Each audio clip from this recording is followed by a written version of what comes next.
knows how to sit, but he struggles with sitting, and I want to put his leash on for him to come out of the crate because he's still working house training, so he needs to be leashed around the house.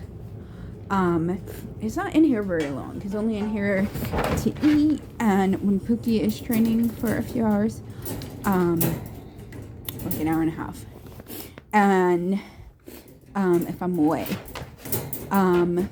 So he has got to, so I'm working on him sitting when he comes out. We've worked on this quite a bit, so he knows.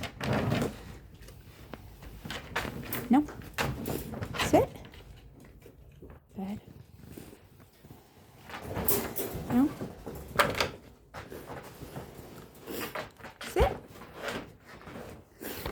The collar correction. He works quite low for such a big dog.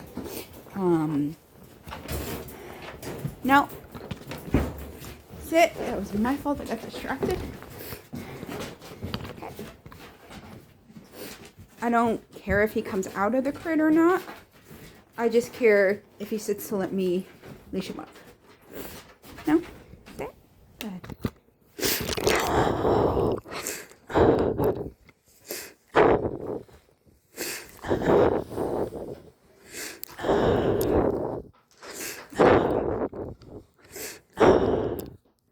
Wait.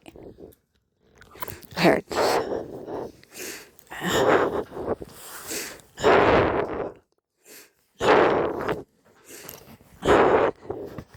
Yes. Okay, let's go get you a treat.